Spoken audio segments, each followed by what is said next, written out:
হৃদয়কে উজালা করে দাও জাজিয়াতুল পাহাড়, যেটা হচ্ছে প্রায় 32,000 ফিট উপরে। সেই পাহাড়ের দিকে আমরা উঠতেছি, প্রায় 2.25-3 ঘন্টা লাগবে আমাদের। এই যে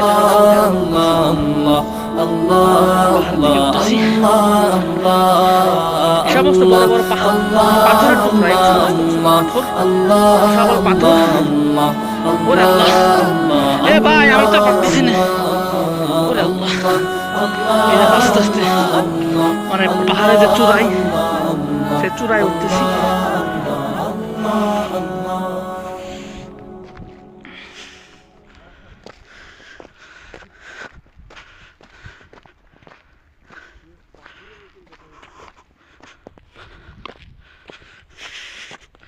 আল্লাহু আকবার।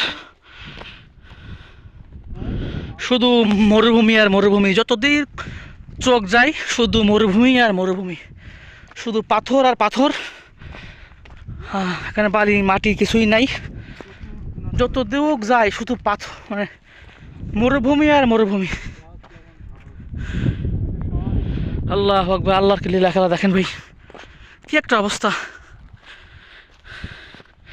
তো আমার 2-3 কিলোমিটারের মধ্যে 2-3 কিলোমিটারের মধ্যে কোনো বাড়ি নাই, ঘর নাই, কিছুই নাই, মানে শুধু মরুভূমি। এখানে আসতে গেলে নিজের খাবার নিয়ে আনা লাগবে। এবং দেখতে পাচ্ছি, দেখি না কত অবস্থা খারাপ। এখানে কেউ আপনাকে কিছু সাহায্য করবে সামনে কিছু নাই। আর এখানে প্রায় মাইনাস ঠান্ডা, প্রচুর বাতাস। এখন বাজে হচ্ছে প্রায় মিনিমাম 12টার কাছাকাছি। তো তারপরেও কত ঠান্ডা, আল্লাহু আকবার। মানে এত ঠান্ডা যে আমাদের শীতের কাপড় পরেও থাকতে পারতেছি না। তো যেমন বাতাস তেমন ঠান্ডা। এটা শুধু যে দিনের বেলা তাও না, বরং রাতের বেলাও ঠান্ডা পড়ে, তাই না? মানে রাতে তো আরও বেশি ঠান্ডা।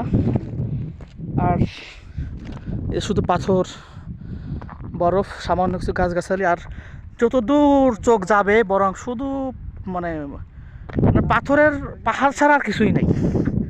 তো এর মধ্যেও মানুষ বসবাস করতেছে। ওই যে দেখতে পাচ্ছি বাড়িঘর কিছু আছে, তো তারা বসবাস করতেছে। তো আমরা মানে মাটি থেকে বরং নিচু থেকে প্রায় মিনিমাম কয়েক হাজার ফিট ওপরে আসি। এই নিচে থেকে উপরে আসতে আমাদের মিনিমাম 1 থেকে 1.5 ঘন্টা সময় লাগে। তো এটা আমরা পায়ে হেঁটে আসছি, আবার নামবো ঠিক ওরকমও, ঠিক এরকম সময়টাও লাগবে। ওই যে মানে পাহাড়ের